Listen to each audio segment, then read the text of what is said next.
Hello students, as you know, we had started chapter 15 probability and I told you that it is very easiest chapter of your textbook. ठीक है, इसके पहले के video lecture में हमने क्या देखा था, बेसिक्स ऑफ प्रोबेबिलिटी देखा था और थोड़े क्वेश्चंस किए थे।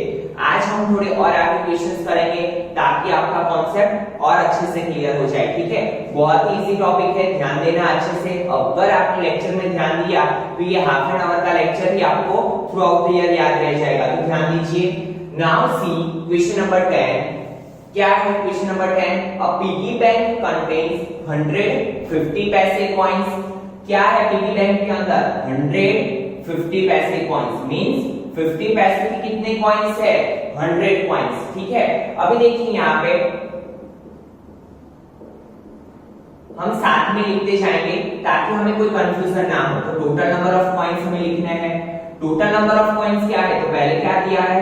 150 पैसे की कॉइंस। 50 पैसे के 100 कॉइंस, तो हम यहाँ पे 100 लिख लिया। Now 50 rupees 1 coins. 1 रुपीस के कितने कॉइन है? 50। तो यहाँ पे क्या करना पड़ेगा? 100 प्लस 50। Then 20 rupees 2 coins. तो 2 रुपीस के कितने कॉइन है? 20। तो प्लस लिखो 20 plus and 10 rupees 5 coins. 5 rupees के कितने कॉइन है? 10। यहाँ पे लिखो 10। ठीक है, 5 रुपीस के कितने कॉइन है? 10। If it is equally like that, one of the coin will fall out when the bank is turned upside down. क्या किया? पिगी बैंक को अपसाइड डाउन किया तो उसमें से क्या हो रहा है? एक कॉइन गिर रहा है। What is the probability that the coin will be a 50 पैसे coin and rupees 5 coin? That means we have to find two events. First event कौन सी है? वो कॉइन जो गिरा है वो 50 पैसे का कॉइन हो, उसकी प्रोबेबिलिटी फाइंड करनी है। एंड सेकंड क्या? Will not be rupees 5 coin. क्या है? वो रुपीस 5 का कॉइन नहीं है, उसकी प्रोबेबिलिटी फाइंड करनी है। ठीक है, तो सबसे पहले तो आपको पता है कि प्रोबेबिलिटी का क्वेश्चन आते ही हम क्या करते हैं? टोटल फाइंड कर लेते हैं। तो हमने यहाँ पे ऑलरेडी लिख लिया है total number of coins are 100 plus 50 plus 20 plus 10। That means 150 plus 20 170 plus 10 180। Total coin कितने हैं? 180। नाउ इवेंट ए लिखिए। इवेंट ए क्या है? तो क्या लिखेंगे हम? प्रोबेबिलिटी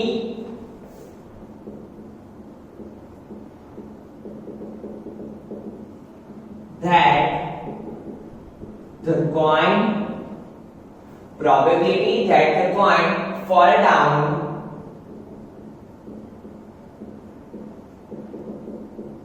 will be a 50 पैसे coin।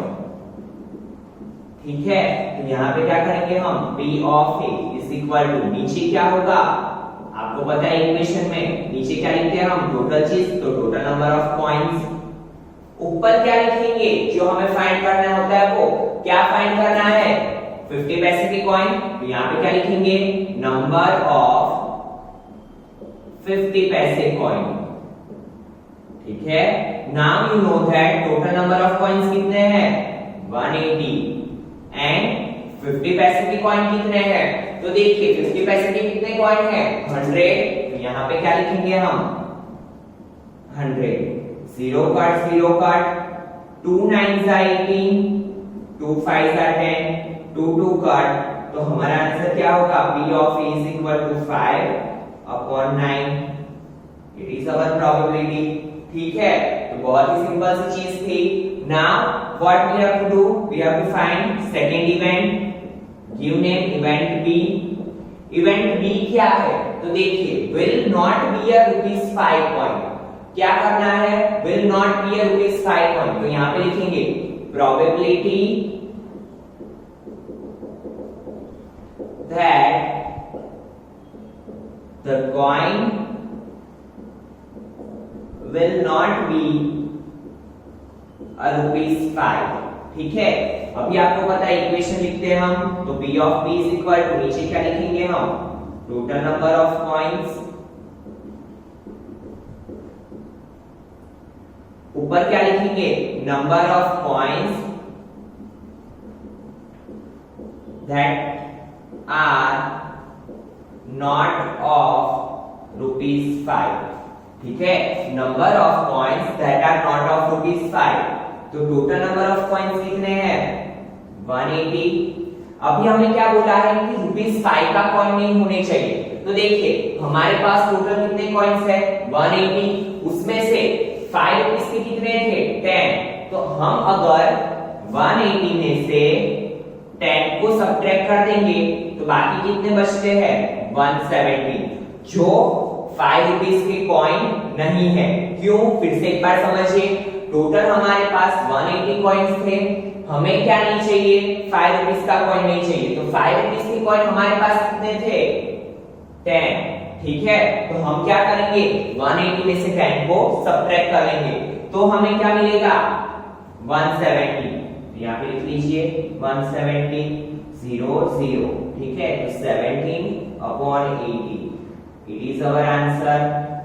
ठीक है, तो बहुत ही इजी था ये क्वेश्चन। तो now see question number 11। Gopi buys a fish from a shop for his aquarium. Gopi को क्या करना है? फिश लेनी है। ठीक है, the shopkeeper takes out 1 fish at random from a tank containing 5 male fish and 8 female fish। ठीक है, कितनी? 5 मेल फिश है और 8 कितनी है? Female fish. What is the probability that the fish taken out is a male fish?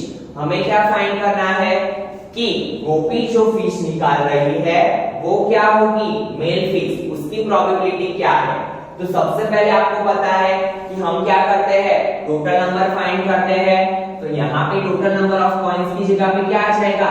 Total number of fish. ठीक है,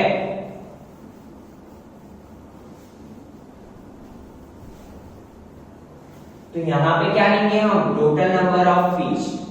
तो देखिए टोटल नंबर ऑफ फिश कितनी है? 5 male fish plus 8 female fish. That means 5 plus 8 is equal to 30। ठीक है, now what we have to do? What is the probability that the fish taken out is a male fish? एक ही event find करनी है तो event A लिख लीजिए। क्या लिखेंगे हम? The probability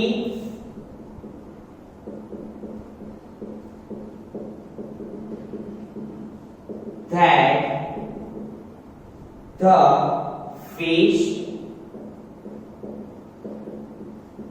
taken out is a male fish। ठीक है, नाउ क्या करेंगे हम? P of A इक्वेशन, नीचे क्या लिखेंगे हम? टोटल नंबर ऑफ फिश, और ऊपर क्या लिखेंगे हम? ठीक है, नंबर ऑफ जो फाइंड करनी होती है वो नंबर ऑफ मेल फिश। तो टोटल नंबर ऑफ फिश कितनी है?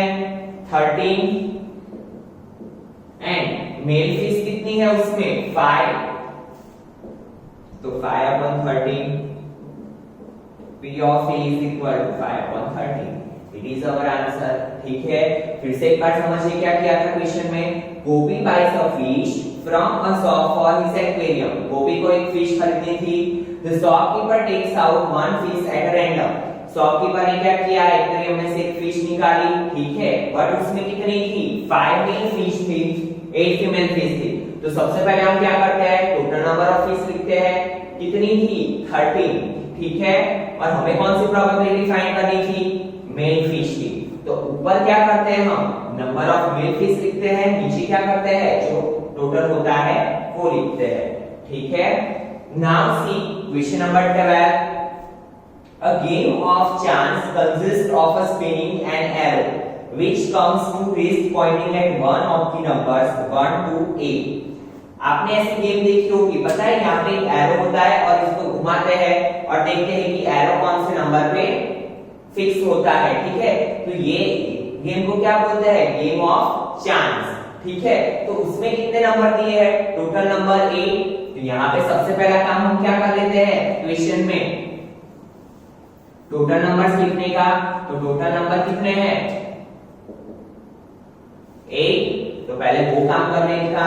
ठीक है, now at one of the numbers 1 to 8 and these are equally likely outcomes, what is the probability that it will point at 8? First probability क्या find करनी है कि वो 8 पे आएगा, उसकी प्रोबेबिलिटी। अभी देखो जैसे कि ये है सर्कल, इसको आप घुमाओगे उस टाइम पे आपको पता नहीं चलने वाला है कि ये एरो कहां पे फिक्स होगा, ठीक है। हर एक नंबर आने के क्या चांसेस है, इक्वल चांसेस है, ठीक है। 1 भी आ सकता है, 2 भी आ सकता है, 3 भी आ सकता है, कोई भी नंबर आ सकता है। इसलिए यहाँ पे क्या बोला, इक्वली लाइकली आउटकम्स, ठीक है, क्योंकि हर एक नंबर आने के चांसेस क्या है, इक्वल। नाउ हमें क्या करना है, इवेंट ए लिखिए पहले, probability that it will point at 8 पे आने की प्रोबेबिलिटी क्या है। तो सबसे पहले हमारा इक्वेशन लिख लेते हैं, P of E is equal to क्या लिखेंगे हम, टोटल नंबर, और यहाँ पे क्या लिखेंगे, नंबर, या फिर यहाँ पे ऐसा तो नहीं लिख सकते नंबर दैट विल कम 8, यहाँ पे ऐसा नहीं लिख सकते पर लिख लेते हैं, चलो that will come, that will point at 8। तो टोटल नंबर कितने हैं, 8।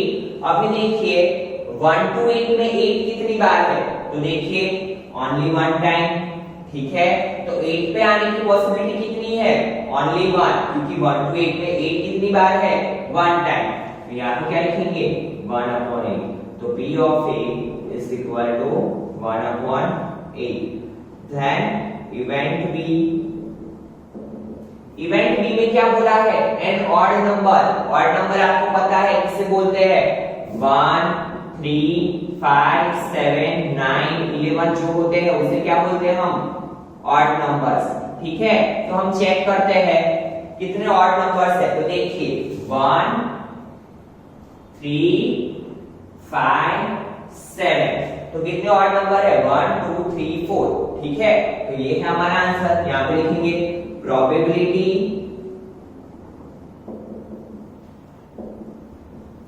that it will point at odd numbers, ठीक है। तो यहाँ पे क्या लिखेंगे हम, P of B is equal to total number, और यहाँ पे क्या लिखेंगे, odd numbers। तो हमने पहले ही चेक कर लिया कितने ऑड नंबर्स है, 1 2 3 4। अगर वो एरो 1 पे पॉइंट होता है तो भी वो ऑड नंबर कहलाता है, 3 पे पॉइंट होता है तो भी वो क्या कहलाएगा, ऑड नंबर। तो कितनी प्रोबेबिलिटी है, कितनी पॉसिबिलिटीज है, 1 2 3 एंड 4। तो यहाँ पे लिख देंगे 4 टू साइड, दैट मींस 1/2। तो P of B is equal to क्या होगा, 1/2। It is our answer. Now see third probability, a number greater than 2। क्या बोला है, नंबर ग्रेटर देन 2। तो 2 से कितने बड़े नंबर है वो हमें लिखना है। तो यहां पे देखिए इवेंट लिख लीजिए C, क्या लिखेंगे हम, probability that it will point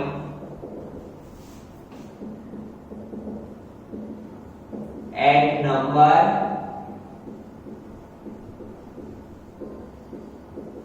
greater than 2, ठीक है। तो क्या होगा, P of C total number, और यहां पे क्या लिखेंगे, नंबर, नंबर्स ग्रेटर देन 2। तो टोटल नंबर कितने हैं, 8। Now we have to check 2 से बड़े नंबर कितने हैं। तो देखिए 3 4 5 6 7 8, ये सब नंबर क्या है, ग्रेटर देन 2। तो कितने नंबर ऐसे हैं जो 2 से बड़े हैं, तो 1 2 3 4 5 एंड 6। तो ऊपर क्या लिखेंगे हम, 6। so 2 3s are 6, 2 4s are 8, 2 2 cut 3/4। Is our answer. तो P of C क्या मिला हमें, 3/4। Now fourth event, a number less than 9। ठीक है, यहाँ पे लिख रहा हूं मैं, देखिए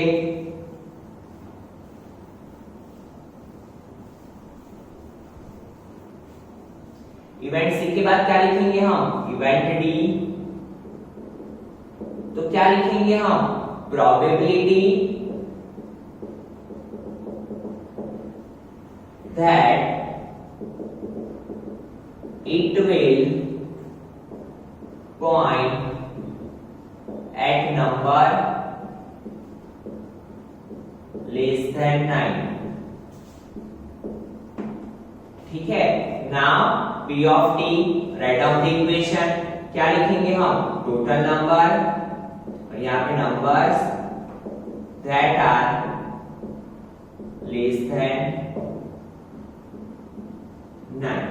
तो टोटल नंबर कितने हैं, 8, और ऐसे नंबर कितने हैं जो लेस देन 9 है, तो यहाँ पे देखिए सभी के सभी नंबर क्या है, लेस देन 9, 8 तो it is less than 9, 7 less than 9, सभी के सभी 8 नंबर क्या है, लेस देन 9, तो हम क्या लिखेंगे, 8, क्योंकि अगर देखो ये पॉइंट यहाँ पे फिक्स हुआ 4 पे, तो it is also less than 9, अगर ये पॉइंट 7 पे फिक्स हुआ तो भी ये नंबर क्या होगा, लेस देन 9, तो all numbers are less than 9, तो हमने यहाँ पे क्या लिखा, 8/8, 8 कट, तो आंसर क्या होगा हमारा 1।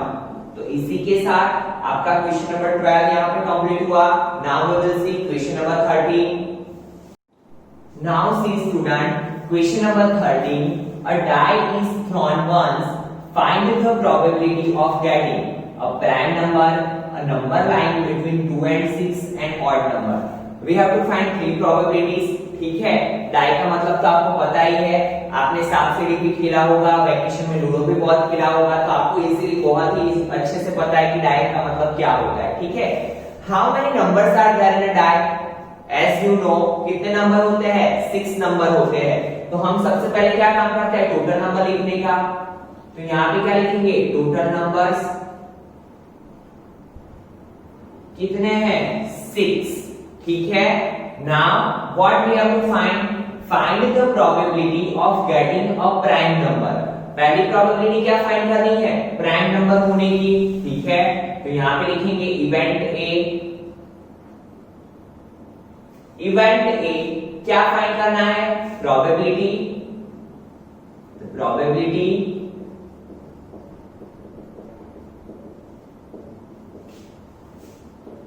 Of getting a prime number,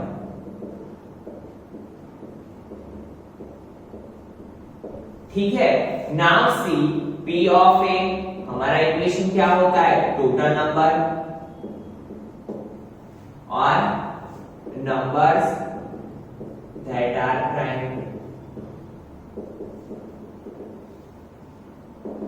ठीक है। नाउ टोटल नंबर तो हमें पता है कितने, 6 है। प्राइम नंबर तो सबसे पहले तो वो हमें पता होना चाहिए कि प्राइम नंबर क्या होते हैं। तो इसके पहले फर्स्ट चैप्टर में आप पढ़ चुके हो कि जो नंबर डिविजिबल ना हो कोई और डिजिट से, तो उसे क्या बोलते हैं हम, प्राइम नंबर। उसका फैक्टर क्या होता है, डिजिट खुद ही उसका फैक्टर होता है, वो नंबर को क्या बोलते हैं हम, प्राइम नंबर। तो सबसे पहले यहाँ पे लिख लो 1 2 3 4 5 6, तो इसमें प्राइम नंबर कितने हैं, तो देखिए 1 को तो ना हम प्राइम बोल सकते हैं ना हम कॉम्पोजिट बोल सकते हैं, क्योंकि 1 इज अ न्यूट्रल नंबर, ठीक है। तो 1 की गिनती हम ना प्राइम नंबर में कर सकते हैं ना कॉम्पोजिट नंबर में कर सकते हैं। तो प्राइम नंबर 2 3 5, क्यों, 4 के तो फैक्टर है 2 2 सा, 6 के भी फैक्टर है 2 3 सा, तो प्राइम नंबर कौन से हुए, 2 3 एंड 5, ठीक है। कौन से प्राइम नंबर हुए, 2 3 एंड 5, तो यहाँ पे कितने प्राइम नंबर मिले हमें, 1 2 एंड 3, तो यहाँ पे क्या लिखेंगे 3/6, एज यू नो 3 2 सा 6, तो 1/2। फर्स्ट इवेंट का आंसर क्या मिला, P of A is equal to 1/2। Now event B, event B क्या है हमारा, number line between 2 and 6, 2 and 6 के नंबर, 2 एंड 6 के बीच में आने की नंबर की पॉसिबिलिटी क्या है, तो देखिए यहां पे लिखेंगे the probability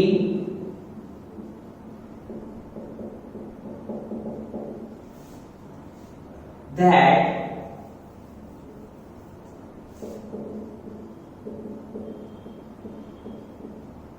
the number lying between 2 and 6। ठीक है, तो क्या है कि P of B is equal to, नीचे क्या लिखेंगे हम, टोटल नंबर, ऊपर क्या लिखेंगे, नंबर्स बिटवीन 2 and 6। तो टोटल नंबर कितने हैं, 6। 2 और 6 के बीच में कितने नंबर है, हमें क्या बोला है, बिटवीन 2 and 6, मींस 2 को भी काउंट नहीं करना है, 6 को भी काउंट नहीं करना है। तो 3, 4 and 5 कितने नंबर हुए, 3 numbers.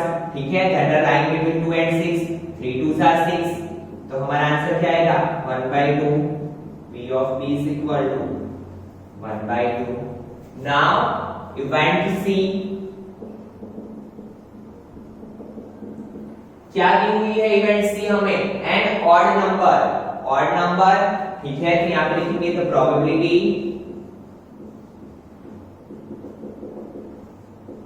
Of getting an odd number. ठीक है, तो P of C is equal to क्या आएगा, नीचे क्या लिखेंगे हम, टोटल नंबर्स, ऊपर क्या लिखेंगे हम, गेटिंग ऑन, गेटिंग एन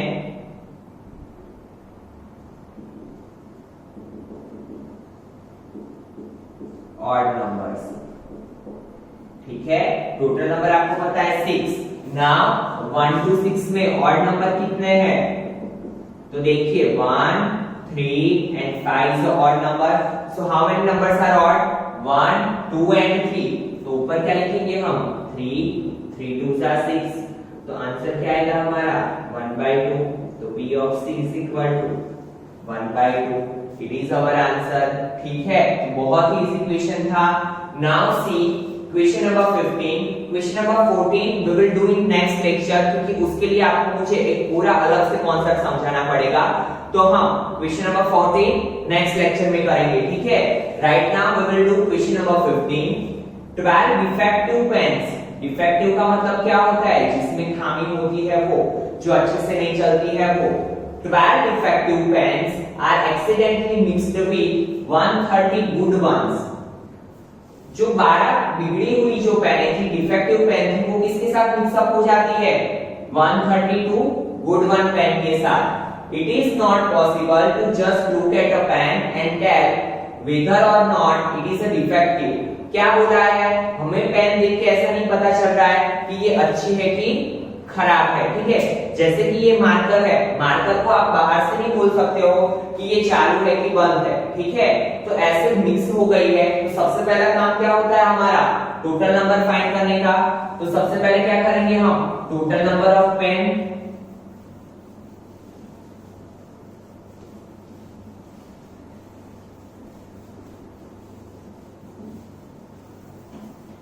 सबसे पहले क्या करेंगे हम, total number of pens find करेंगे। ठीक है, टोटल नंबर ऑफ पेन्स कितने हैं, 12 प्लस 132, दैट मींस 144। ठीक है, टोटल क्या मिला हमें, 144 पेन्स। नाउ इवेंट क्या फाइंड करना है वो देखते हैं हम। ठीक है, इस one pen is taken out and random from this lot, determine the probability that the pen taken out is a good one। क्या फाइंड करना है हमें, जो पेन हम निकाल रहे हैं वो गुड वन है, उसकी प्रोबेबिलिटी क्या है। तो सबसे पहले लिखेंगे हम, तो प्रोबेबिलिटी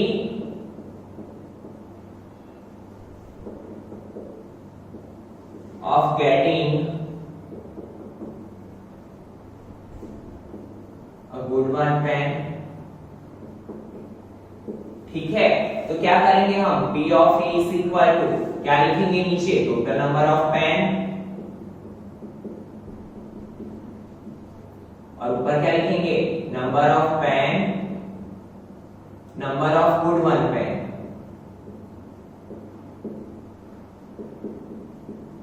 तो टोटल नंबर ऑफ पेन कितने हैं, 144। ठीक है, और हमें क्या फाइंड करना है, गुड वन। तो ऊपर क्या लिखेंगे हम, गुड वन। तो गुड वन पेन कितने हैं, 132। तो यहाँ पे लिख लीजिए 132। Now both are divisible by 12, 12 multiply 11 करोगे तो क्या मिलेगा आपको 132, एंड 12 मल्टीप्लाई 12 करोगे तो क्या मिलेगा आपको 144, 12 12 कट, तो हमारा आंसर क्या आया 11/12, ठीक है, दैट इज आवर आंसर। तो P of A is equal to क्या होगा 11/12। तो स्टूडेंट्स आज के वीडियो लेक्चर में हम इतने क्वेश्चंस रखते हैं, यही क्वेश्चंस की फिर से प्रैक्टिस करना ताकि आपको अच्छे से क्लियर हो जाए, ठीक है। In next video lecture we will see about playing cards, ठीक है। तो एक बार प्लेइंग कार्ड्स को देख लेना ताकि आपको और अच्छे से आइडिया आ जाए, ठीक है। Thank you students.